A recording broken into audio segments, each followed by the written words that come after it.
talking to people, many who didn't even know this family, who just said, I've got to do something. I'm compelled to do something. And some of them still lingering there, Christian. It really has been amazing, Darwin. I have truly been touched by this story the past few days, just seeing how many people have shown up.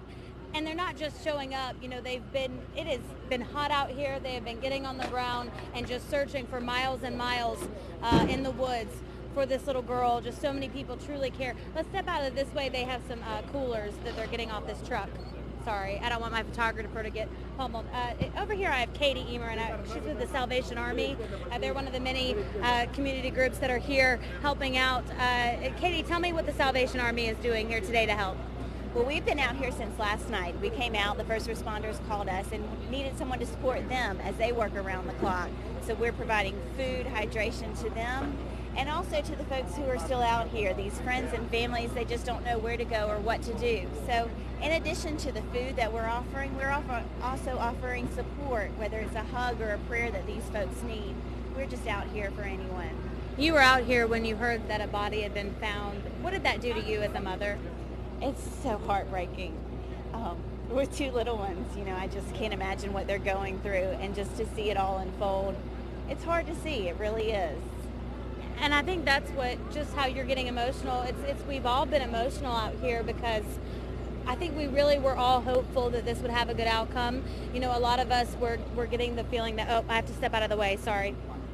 They're loading up some food and some beverages behind me.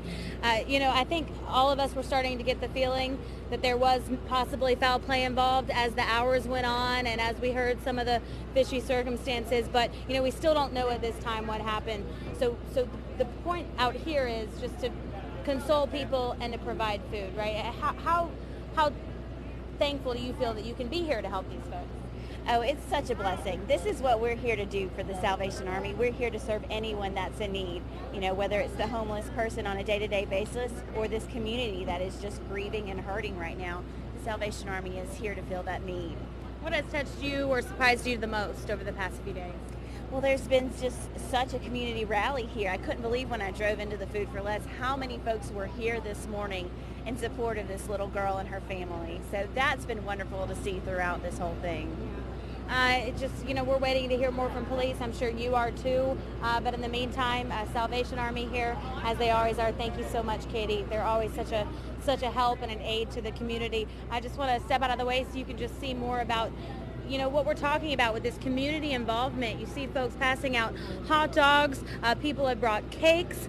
They have brought bread. They have brought drinks, chips, fruits, just anything they can to help nourish the folks out here, the volunteers, the family, the friends, the strangers that feel like this little girl is part of their family. So, Darwin, you know, I wish you could be out here and just witness what we're witnessing out here. It really has just been a true community effort, and you're really seeing people come together with love, and that's just such a good thing to see.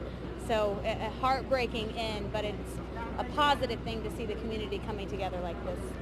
Thank you, Christian. Yeah, we were looking at the video there behind you, and Deidre recognized Pastor Jones from Mount Hebron Baptist Church there. Those are the folks setting up behind you, apparently trying to bring some aid to those folks there.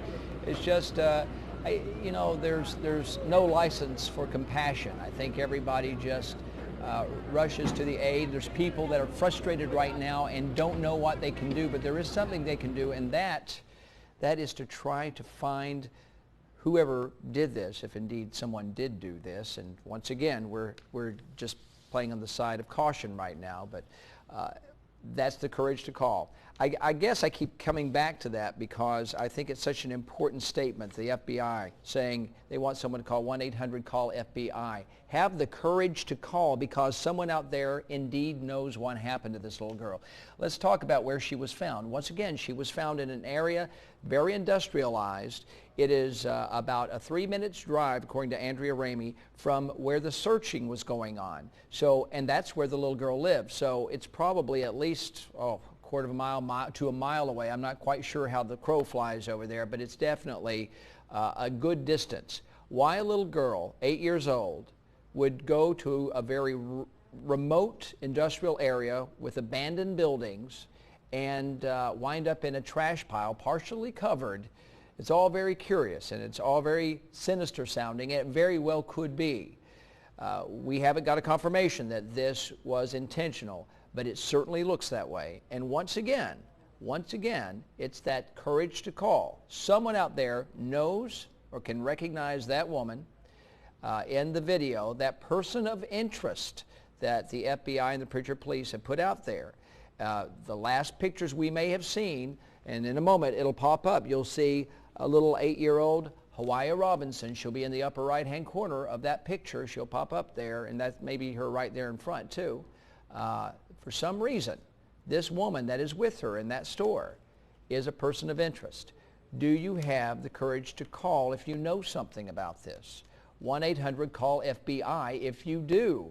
And once again, why is it so important other than just bringing this person to justice? If indeed this person is related, perhaps this person just knows about it. And perhaps you're that person and you know what happened to this little girl. You need to call the FBI and let them know. Big reason, because if this girl did meet foul play, which it seems to be the case, another child could, and another child could. It has to stop here.